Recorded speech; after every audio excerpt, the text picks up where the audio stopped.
যখন আমি এই ইসলাম বিরোধী দলের সদস্য ছিলাম, এই ইসলাম বিরোধী রাজনৈতিক দল পিএফএফ এর সদস্য ছিলাম। আমরা বেশি চাই না, বরং অল্প চাই ইসলাম। তো আমি বরং চাইব কোরআন না থাকুক। আমি চাইব সকল মসজিদ বন্ধ করা হোক আর কোরআন নিষিদ্ধ হোক। মূলত ওরা আমাকে মগজ ধলাই করে পরিণত করেছিল একজন ইসলাম বিরোধী মানুষে। ইসলামের বিরুদ্ধে লড়াই যেটা ওদের প্রধান দফা, ওই সময় অবশ্যই আমি সেটা সমর্থন করতাম। হয়তো আমি ধর্মটাকে ঘৃণা করতাম। আমি সত্যি সত্যি ভাবতাম যে ইসলাম ধর্ম সমাজের জন্য হুমকি, আমাদের স্বাধীনতার জন্য হুমকি। ইসলাম নিয়ে আমার কোনো সমস্যা আছে? হ্যাঁ, অবশ্যই ইসলাম নিয়ে আমার সমস্যা আছে। অবশ্যই এখন আমি এই ব্যাপারে অনুশোচনা বোধ করি, কিন্তু এসব প্রজেক্টের কোনোটিতে আমি যুক্ত ছিলাম। সালাম আলাইকুম ভাই আর্নদ, আমাদের আমন্ত্রণ গ্রহণ করার জন্য আপনাকে ধন্যবাদ। আর্নদ ভান্ডম কে, সেটা দিয়ে শুরু করতে চাই। ওয়ালাইকুম আসসালাম। আমাকে আমন্ত্রণ করার জন্য ধন্যবাদ। এখানে এসে আমি সম্মানিত বোধ করছি। আমার নাম হচ্ছে আর্নদ ভান তোর্ন। আমার বয়স 56 বছর। আমি একজন মুসলিম, আলহামদুলিল্লাহ। 2013 সাল থেকে আমার জন্ম আর বেড়ে ওঠা নেদারল্যান্ডসে, হেগে। আমার খ্রিস্টান ব্যাকগ্রাউন্ড রয়েছে। আমাকে লালন পালন করা হয়েছিল একজন খ্রিস্টান হিসেবে। আমি সক্রিয় ছিলাম রাজনীতিতে। পিএফএফ নামের ডাচ ইসলাম বিরোধী রাজনৈতিক দলের একজন সদস্য হয়েছিলাম আমি। কিন্তু আমি ইসলাম ধর্মান্তরিত হই 2013 সালে। আলহামদুলিল্লাহ, প্রায় 10 বছর হয়ে গেছে। আমি ইস্তাম্বুলে এসেছি হালিস মিডিয়ার আমন্ত্রণে। ওরা একটা প্রজেক্ট করছে। ওরা সাক্ষাৎকার নিচ্ছে 40টিরও বেশি দেশ থেকে আসা ইসলাম ধর্মে ধর্মান্তরিত 100 জন মানুষের। আমি তাদের একজন। এই অসাধারণ শহরে আসা আর এই সাক্ষাৎকার দিতে পারাটা আমার জন্য খুব সম্মানজনক। বিশ্বাসের দিক থেকে কেমন ছিল আপনার জীবন? কিসে বিশ্বাস করতেন আপনি? আমি বেড়ে উঠেছি একজন খ্রিস্টান হিসেবে। ক্যাথলিক স্কুলে যাওয়া, ক্যাথলিক স্পোর্টস ক্লাবে যাওয়া, এইসবই করেছি আমি। আমার বাবা ছিলেন ধর্মপরায়ণ খ্রিস্টান। আমি চার্চে যেতাম রবিবারে, কখনো কখনো সপ্তাহের অন্য দিনেও, কিন্তু আমি কখনোই 100% স্বস্তি বোধ করিনি। ব্যাপারটা ছিল অনেকটা রুটিনের মতো। সবাই চাইতো যে আমি এটা করি, কিন্তু আমি কিছু একটা মিস করতাম। হয়তো এখন আমার যে জ্ঞান আছে, সেই জ্ঞান দিয়ে আমি ব্যাপারটা অনুধাবন করতে পারি। সেই ছেলেবেলাতেও আমার মনে হতো আমি কিছু একটা মিস করছি। কয়েকটা জিনিস আমি সত্যি বুঝতে পারতাম না। কিভাবে 3টা গড থাকতে পারেন, কিভাবে যিশু অর্থাৎ ঈসা নবী ঈশ্বরের পুত্র হতে পারেন। আমার কাছে এই ব্যাপারগুলোর কোনো মানেই দাঁড়াতো না। তাছাড়া আরো কিছু জিনিস আমার কাছে সত্যি খুব অদ্ভুত মনে হতো, যেমন খ্রিস্টের রক্ত এবং খ্রিস্টের শরীর সংক্রান্ত কথাবার্তা। চার্চে গেলে নানান রকমের আনুষ্ঠানিকতা আমার কাছে অর্থহীন ছিল। আমি কারণ ব্যাখ্যা করতে পারতাম না, যেহেতু আমি খুব ছোট ছিলাম, কিন্তু মনে হতো হিসাবে কোথাও গরমিল আছে। ইসলাম সম্পর্কে আপনি প্রথমে শুনেছিলেন কিভাবে? এই ধর্ম সম্পর্কে আপনার উপলব্ধি কি ছিল? ইসলাম সম্পর্কে আমি জেনেছিলাম পশ্চিমা দেশগুলোর বেশিরভাগ মানুষ যেভাবে জানে, মিডিয়া ও রাজনীতিবিদদের কাছে ইসলামকে আমি জানতাম একটা হুমকি ও 9/11-এর কারণ হিসেবে, নারীদের উপর অত্যাচার আর সকল প্রকার সন্ত্রাসী কর্মকাণ্ডের জন্য দায়ী ধর্ম হিসেবে। আর নেদারল্যান্ডসে পশ্চিম ইউরোপের সমস্যা হচ্ছে মানুষ নিজেরা ইসলাম সম্পর্কে পড়াশোনা করে না, তারা শুধু মিডিয়া ও রাজনীতিবিদদের বিশ্বাস করে। আমিও তাই করেছিলাম। তাই ইসলাম সম্পর্কে আমি যা জেনেছিলাম তা ছিল শুধুই নেতিবাচক, বিপজ্জনক ধর্ম হিসেবে। তাই হয়তো এই ধর্মটাকে আমি ঘৃণা করতাম। আমি আসলেই ভাবতাম যে ইসলাম ধর্ম সমাজের জন্য হুমকি, আমাদের স্বাধীনতার জন্য হুমকি। বুঝলেন, যখন আমি এই ইসলাম বিরোধী দলের পিএফএফ নামের এই ইসলাম বিরোধী রাজনৈতিক দলের সদস্য ছিলাম, ইসলামের বিরুদ্ধে লড়াই যেটা তাদের মেইন পয়েন্ট, হ্যাঁ অবশ্যই সে সময় আমি এটাকে সমর্থন করতাম এবং এই সমর্থনকে অত্যন্ত প্রয়োজনীয় বলে বিশ্বাস করতাম। আপনি কি কোনো ইসলাম বিরোধী প্রকল্পের সাথেও যুক্ত ছিলেন? হ্যাঁ, আপনি নিশ্চয়ই এই বিখ্যাত মুভিটির কথা শুনেছেন, তাই না? আমি ওই ছবিটির প্রযোজক নই, যদিও অনেক মানুষই সেটা ভাবে, কারণ ছবিটি তৈরি করা হয়েছিল আমি ওই রাজনৈতিক দলে সক্রিয় হওয়ার আগে। কিন্তু আমি কিছু মানুষের সাথে কাজ করেছি যারা ওই ছবিটা প্রচারের জন্য সোশ্যাল মিডিয়ায় ছড়িয়ে দেওয়ার মতো কাজে যুক্ত ছিল। অর্থাৎ আমি ওই সংস্থার অংশ ছিলাম এবং ছবিটা প্রচারের কাজেও যুক্ত ছিলাম। এটা হচ্ছে একটা উদাহরণ মাত্র। অবশ্যই এখন আমি এই ব্যাপারটা নিয়ে খুব অনুশোচনা বোধ করি। মূলত আমি এই ধরনের কিছু প্রকল্পে জড়িত ছিলাম। হ্যাঁ অবশ্যই। ঠিক কী কারণে আপনি ইসলামের প্রতি আকর্ষণ বোধ করলেন? ইসলামের প্রতি আমি রাতারাতি আকৃষ্ট হইনি। ব্যাপারটা এরকম না যে আমি সকালে ঘুম থেকে উঠেই মুসলিম হয়ে গেলাম, অবশ্যই সেরকম নয়। ইসলামের ব্যাপারে আমার কিছু সন্দেহ ছিল। ইসলাম আমি ভালোভাবে বুঝতাম না। নিশ্চয়ই লক্ষ্য করেছেন, মিডিয়ার রাজনীতিবিদরা সবসময় বলে যে ইসলাম খারাপ, এটা সমাজ আর আমাদের স্বাধীনতার জন্য হুমকি। ইসলাম মানে অশুভ আর খারাপ কিছু, কিন্তু আমি এসবের কোনো মানে খুঁজে পেতাম না, কারণ পৃথিবীর 1.5 বিলিয়ন মানুষের সবাই কি খারাপ, রাগী আর বিপজ্জনক মানুষ? নেদারল্যান্ডসে 1 মিলিয়নেরও বেশি মানুষ মুসলিম, তারা সবাই কি খারাপ, রাগী আর বিপজ্জনক মানুষ? এত মানুষ মুসলিম, এতগুলো ভালো মানুষ, চমৎকার আর বন্ধুত্বপূর্ণ মানুষ যাদের আমি ব্যক্তিগতভাবে জেনেছি, তারা আমাকে বলল যে তোমার উচিত ইসলাম সম্পর্কে জানা, কারণ ইসলাম সম্পর্কে তোমার ধারণাগুলো ভুল। হ্যাঁ নিশ্চয়ই, কিন্তু ইসলাম সম্পর্কে আমি জানতে শুরু করলাম কুরআন পড়ে। আমি মসজিদে গেলাম, ইমামদের সাথে কথা বললাম, অন্য মুসলিমদের সাথে কথা বললাম, নিজে নিজে কিছু রিসার্চ করলাম, লাইব্রেরিতে গেলাম। যে কেউ ইসলাম সম্পর্কে যতই জানে ততই সবকিছু তার কাছে পরিষ্কার হয়ে যায়। বিশেষত এই সময় আমার ক্ষেত্রে যা হলো, ইসলাম সম্পর্কে আমি যতই জানলাম ততই ব্যাপারটা আমার মাথা থেকে চলে গেল হৃদয়ে। তখন আমার মনে হলো, ওয়াও, ব্যাপারটা তো চমৎকার, সত্যি অসাধারণ। এতে তো কিছু প্রশ্নের উত্তর পাওয়া যাচ্ছে। এসব মানুষ ইসলাম সম্পর্কে ভুল বলছে, এটা একটা মহান ধর্ম। আমার মনে হলো এই ধর্ম আমার প্রশ্নের উত্তর দিচ্ছে। আর আপনি তো জানেন, ইসলাম সম্পর্কে পড়াশোনা করলে সকল সন্দেহ হাওয়ায় মিলিয়ে যায়। সকল শূন্যস্থান পূরণ হয়ে যায়। আমার যত প্রশ্ন আছে সকল প্রশ্নের উত্তর মিলে যায়। প্রথম দিকে কোন ব্যাপারটা ইসলাম সম্পর্কে আপনার মনকে নরম করতে শুরু করেছিল? এই প্রশ্নটা যা অনেক মানুষই আমাকে করে থাকে। এমন নয় যে কোরআনের নির্দিষ্ট কোনো অংশ, একটা নির্দিষ্ট অংশ, মোটেই তা নয়। আমার ক্ষেত্রে সেই জিনিসটা হলো ইসলাম ধর্মটাই, নবীজি সাল্লাল্লাহু আলাইহি ওয়াসাল্লামের জীবনটাই। বুঝলেন, নেদারল্যান্ডসে একটা বই রয়েছে, বইটার নাম মুহাম্মদ, আর এটা তার জীবন নিয়ে। আমার জন্য বইটা ছিল খুব প্রেরণাদায়ক।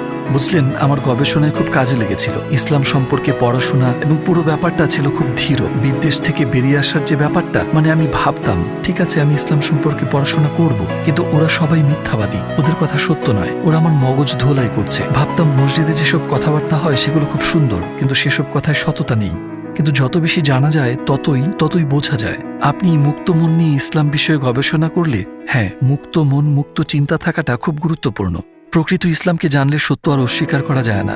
দীর্ঘ যাত্রার পর অবশেষে অমুসলিম থেকে মুসলিম হতে, অর্থাৎ ধর্মান্তরিত হতে আমার সময় লেগে গিয়েছিল প্রায় 1 বছর। কিন্তু অবশেষে এই ব্যাপারটা আমার কাছে পরিষ্কার হয়ে গেল যে এটা একটা মহান ধর্ম। আমি কালিমা শাহাদাত পাঠ করলাম 2013 সালে। আলহামদুলিল্লাহ। যেসব মানুষ ইসলাম সম্পর্কে মিথ্যা প্রচার চালাচ্ছিল তাদের ব্যাপারে আপনি ইসলাম গ্রহণের পর কেমন বোধ করলেন? আমার মূলত মনে হলো তারা আমাকে ভুল পথে পরিচালিত করেছে। আমি সবসময় ভাবতাম যে নেদারল্যান্ডে এবং পশ্চিম ইউরোপে মিডিয়া হচ্ছে, বুঝলেন, ভাবতাম তারা সৎ আর নিরপেক্ষ, এবং রাজনীতিবিদরাও তেমন, তারা সৎ আর জ্ঞানী মানুষ। বুঝলেন, তাদের কাজই হচ্ছে আমাদের পাশে থাকা, আমাদের সুরক্ষা দেওয়া আর সঠিক পথে পরিচালিত করা। কিন্তু আমার মনে হলো আমি তাদের কাছে প্রতারিত হয়েছি। যদি আপনি ইসলাম সম্পর্কে জানেন তাহলে আপনি বুঝতে পারবেন যে ওইসব মানুষ ইসলাম সম্পর্কে যা বলছে তা ভুল, নেতিবাচক। তাই আমি খুবই হতাশ হয়েছিলাম, কারণ তারা মূলত আমাকে মগজ ধোলাই করে পরিণত করেছিল একজন ইসলাম বিদ্বেষী মানুষে।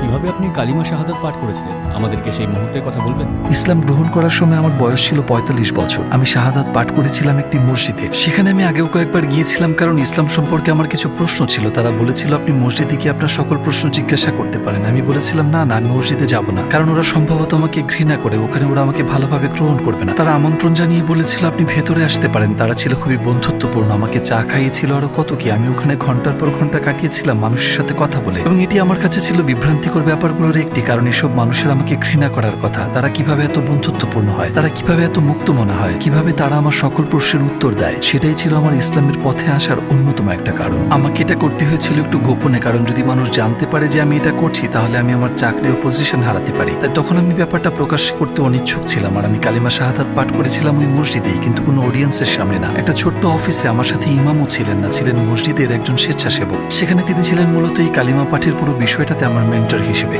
যখন আমরা কালিমা শাহাদাত পাঠ করলাম তখন ওখানে কেউ ছিল না। তাই ইসলাম সম্পর্কে জানতে শুরু করার পর থেকে কালিমা শাহাদাত পাঠ করা পর্যন্ত সময়টা ছিল কয়েকদিন কিংবা কয়েক সপ্তাহ নয়, আমার লেগেছিল প্রায় 1 বছর। ব্যাপারটা ছিল রোলার কোস্টারে চড়ার মতো। কখনো কখনো আমি ছিলাম খুবই অনুপ্রাণিত, আবার কখনো কখনো এই ব্যাপারে আমি কিছুই করিনি। কিন্তু এইবার আমার কাছে পরিষ্কার হয়ে গেল যে ইসলাম সুন্দর, এবং অবশেষে আলহামদুলিল্লাহ আমি শাহাদাত পাঠ করলাম 2013 সালে। শাহাদাত পাঠ করার সময় আপনার কেমন লেগেছিল? আপনার কি শান্তি আর স্বস্তি বোধ হয়েছিল?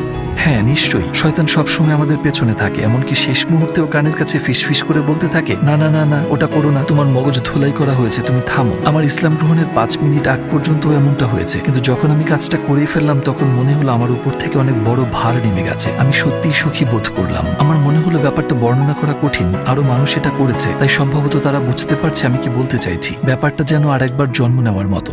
আপনার চারপাশের মানুষজনের রিয়াকশন কেমন ছিল যখন আপনি ইসলামে কনভার্ট করলেন? আসলেই তারা বিস্মিত হয়েছিল। সত্যি বলতে কি, আমি একটা ভুল করেছিলাম, কারণ ইসলামের ছায়াতলে আসা, ইসলামকে গ্রহণ করার এই ব্যাপারটা আমি করেছিলাম একা একা। কেউ এ ব্যাপারে জানতো না, শুধু জানতেন আমার মা, এবং তিনি আমাকে সমর্থন করেছিলেন এবং এখনো করেন। আমার বন্ধুরা, সহকর্মীরা কেউ আমার এই জার্নি সম্পর্কে জানতো না। তাই এক পর্যায়ে আমি একটু ভয় পেয়েছিলাম। ভেবেছিলাম আচ্ছা, এখন কেউ জানে না যে আমি ইসলাম গ্রহণের পথে এগোচ্ছি, তাদের জন্য এই খবরটা হবে পীড়াদায়ক। তাই আমি ব্যাপারটা প্রকাশের ব্যাপারে অনিচ্ছুক ছিলাম। ব্যাপারটা সামনে আনতে আমি কয়েক সপ্তাহ অপেক্ষা করলাম। কিন্তু আমার পরিবারের বাকি সদস্যরা, বেশিরভাগই এমনকি আমার ভাই বোনেরাও আমার সাথে একটু দূরত্ব রেখে চলে। ব্যাপারটা এমন নয় যে তারা আমাকে প্রত্যাখ্যান করেছে, কিন্তু কিছুই আগের মতো নেই। আমরা ইসলাম গ্রহণের বিষয়ে কোনো কথা বলি না। ব্যাপারটা খুব স্পর্শকাতর এবং আমি দূরত্বটা টের পাই। আমি অনেক বন্ধু, আমার চাকরি হারিয়েছিলাম। ইসলাম গ্রহণের পর আপনার সবথেকে বড় চ্যালেঞ্জ কি ছিল, আর আপনাকে কি ধরনের ত্যাগ স্বীকার করতে হয়েছিল? মুসলিম হওয়ার সময় আমি ছিলাম একজন রাজনীতিবিদ, কিন্তু আমি আর PFF নামক দলটার হয়ে কাজ করছিলাম না, কারণ ইতোমধ্যে ব্যাপারটা স্পষ্ট হয়ে গিয়েছিল যে ওই দলে আমার আর স্থান নেই। কিন্তু তাদের জন্য ব্যাপারটা ছিল পীড়াদায়ক। বেশ, আপনি যদি মুসলিম হন তাহলে এই রাজনৈতিক সংগঠনে, এই রাজনৈতিক দলে আপনার আর কোনো অস্তিত্ব নেই। অতএব আমি মুসলিম হয়েছি এই ব্যাপারটা জানাজানি হয়ে যাওয়ার পর আমি আমার জব হারালাম, অনেকগুলো বন্ধু হারালাম, পরিবারের বেশ কিছু সদস্য হারালাম, আর অবশ্যই অনেক সহকর্মীকেও হারালাম। তাই আমাকে অন্য জায়গায় চলে যেতে হলো। নিজ বাড়িটা এবং গাড়িটা বিক্রি করে দিয়ে ছোট্ট একটা বাড়িতে চলে গেলাম। তাই আমার জীবন হয়ে গেল একটু কম বিলাসিতাপূর্ণ, কিন্তু আমার জন্য এটা তেমন কোনো ত্যাগ স্বীকার ছিল না। তার আগে আমার অনেক টাকা ছিল, অনেক ছুটি কাটানোর সুযোগ ছিল, দামি ঘড়ি আর সুন্দর গাড়ি, সবকিছুই ছিল সুন্দর আর ফিটফাট। কিন্তু এসব তো শুধুই জিনিসপত্র। আমি আমার হৃদয়ে অনুভব করতাম একটা শূন্যতা। ইসলাম গ্রহণের পর আমার টাকা পয়সা কমে গেল, কিন্তু আমি হয়ে উঠলাম আগের যে কোনো সময়ের চেয়ে সুখী। তাই এটা প্রমাণ করে যে এসব জিনিসপত্র, এই বস্তু বা টাকা পয়সা আর দামি গাড়ি, এসব জিনিস হৃদয়ের শূন্যতা পূরণ করতে পারে না। তাই আপনাকে বস্তুগত দিক থেকে কিছু জিনিস বিসর্জন দিতে হলো। হ্যাঁ, বন্ধু বান্ধব আর পরিবারকে হারাতে হলো, অবশ্যই সেটা একটা ত্যাগ। মোটের উপর আমি আগের যে কোনো সময়ের চেয়ে বেশি সুখী বোধ করলাম। আপনি মুসলিম হওয়ার পর কেউ কি আপনাকে দেখে উদ্বুদ্ধ হয়ে ইসলাম গ্রহণ করেছে? আমার একটা পালক পুত্র আছে, ইস্কান্দার। আমার ইসলাম গ্রহণের কিছু সময় পর সেও ইসলাম গ্রহণ করে, দুবাইয়ে একটা ইভেন্টের সময়। আগে থেকে ইসলামের ব্যাপারে আগ্রহী ছিল সে আমার সাথে মসজিদে গিয়েছিল, কিছু শিক্ষা লাভ করেছিল, সবই হয়েছিল। এবং তারপর অবশেষে আমরা ওখানে অবস্থানকালে সে কিছু গুরুত্বপূর্ণ মানুষের সাথে কথা বলল এবং তারপর আলহামদুলিল্লাহ সে ইসলাম গ্রহণ করলো। তাছাড়া আমি অন্য মানুষের কাছে কিছু গল্প শুনেছি। আমি বলতে পারি না যে তারা আমার কারণ ইসলাম গ্রহণ করেছে, কারণ তাদেরকে পথ দেখিয়েছেন আল্লাহ। কিন্তু হয়তো আমি তাদেরকে অনুপ্রেরণা জুগিয়েছি ইসলাম সম্পর্কে জানতে, কিছু জ্ঞান অর্জন করতে, মসজিদে যেতে অথবা ইসলাম সম্পর্কে ভাবতে আর গবেষণা করতে। হয়তোবা এটুকুই। অনেকের কাছে আমি এমনটাই শুনেছি, আশা করি তেমনটাই ঘটেছে। আমাদের নবীজি আলাইহিস সালাতু ওয়াস সালামের কোন ব্যাপারটি আপনাকে সবচেয়ে বেশি মুগ্ধ করেছে? তার জীবনটা ছিল কঠিন। তিনি তার পরিবারে অনেক সমস্যার মুখোমুখি হয়েছিলেন। মানুষ তার দিকে পাথর নিক্ষেপ করার মতো ঘটনাও ঘটেছে, তবু তিনি উন্মাত্ত হয়ে যাননি, তিনি রেগে যাননি। তিনি রয়ে গেছেন একই রকম ধৈর্যশীল, ক্ষমাশীল, বন্ধুত্বপূর্ণ, সদা হাস্যোজ্জ্বল, বিনয়ী, চরিত্রবান, সকল গুণে গুণান্বিত। এত সব সমস্যা সত্ত্বেও তিনি মানুষ হিসেবে রয়ে গেছেন একই রকম। এত মানুষ তার বিরোধিতা করা সত্ত্বেও। এবং আমার জন্য এই ব্যাপারটা খুবই অনুপ্রেরণাদায়ক, আর আমি সেটাই অর্জনের চেষ্টা করছি। অন্তত চেষ্টা করছি আমাদের নবীজি সাল্লাল্লাহু আলাইহি ওয়াসাল্লামের মতো জীবনযাপন করতে। আপনি এখন কি প্রজেক্টে কাজ করছেন? মরক্কোতে আমাদের কিছু ছোট প্রজেক্ট রয়েছে, যেখানে আমরা দরিদ্র মানুষগুলোকে, দরিদ্র পরিবারগুলোকে সাহায্য করার চেষ্টা করছি। এটা বিশেষভাবে ইসলাম নিয়েই নয়, কিন্তু আমরা চেষ্টা করি যাতে তারা স্কুলে যেতে পারে, যাতে তারা শিক্ষা সামগ্রী, স্কুলের বই এবং এরকম জিনিসগুলো পেতে পারে। আমরা অনেক ব্যবসায়ীর কাছ থেকে অর্থ পাই। আমরা একসাথে কাজ করি পথে থাকা মানুষগুলোর জন্য ছোট ছোট বাড়ি বানিয়ে দিতে, এবং এরকম আরো কাজ, ছোট ছোট কাজ। আমরা শিশুদের জন্য ইভেন্টের আয়োজন করি। তাছাড়া অবশ্যই আমরা ইসলাম সম্পর্কে কথা বলি। এরকম মানুষ আছেন যারা ইসলাম সম্পর্কে আমার চেয়ে বেশি জানেন, কারণ আমি একজন বিশেষজ্ঞ নই, আলেম নই। তারা ইসলাম সম্পর্কে কথা বলেন, আপনি কি করতে পারেন, কিভাবে আরো ভালো মুসলিম হতে পারেন, এসব ব্যাপারে। অর্থাৎ ব্যাপারটা এরকম যে আমরা দানের সাথে দাওয়াতের সংমিশ্রণ ঘটাই। আপনার যদি পৃথিবীর সকল অমুসলিমদের সাথে কথা বলার সুযোগ থাকতো, তাহলে মাত্র 1 মিনিট সময় পেলে আপনি তাদেরকে কি বলতেন? তাদের প্রতি আমার বার্তা হবে, মিডিয়ার কথা শুনবেন না, রাজনীতিবিদদের কথা শুনবেন না। যারা ইসলাম সম্পর্কে নেতিবাচক কথা বলে, নিজে রিসার্চ করুন। নিজের জ্ঞানের দায়িত্ব সবসময় আপনার নিজের। যদি আপনি কিছু বুঝতে না পারেন তাহলে গবেষণা করুন, এবং এই ব্যাপারটা খুবই সহজ। সামাজিক যোগাযোগ মাধ্যমে প্রচুর কন্টেন্ট রয়েছে। আপনি ইসলাম সম্পর্কে অনেক পড়তে পারেন, মসজিদে যেতে পারেন, একজন ইমামের কাছে যেতে পারেন, মুসলিমদের কাছে যেতে পারেন, এই ধর্ম নিয়ে কথা বলতে পারেন। শুধু মিডিয়া ও রাজনীতিকরা যা বলছে তা অন্ধভাবে অনুসরণ করবেন না। রিসার্চ করতে করতে আপনি নিজে ইনশাল্লাহ জেনে যাবেন যে ইসলামই হচ্ছে সমাধান আর ইসলামই হচ্ছে সত্য। ভাই আর্নদ, এই সুন্দর সাক্ষাৎকারটির জন্য আপনাকে ধন্যবাদ। ভবিষ্যতে কোনো প্রজেক্টে আপনার সাথে সাক্ষাতের আশা রাখি ইনশাআল্লাহ। আমি আবার আসবো ইনশাল্লাহ। আপনাকে আবারও ধন্যবাদ আমাকে আমন্ত্রণ জানানোর জন্য।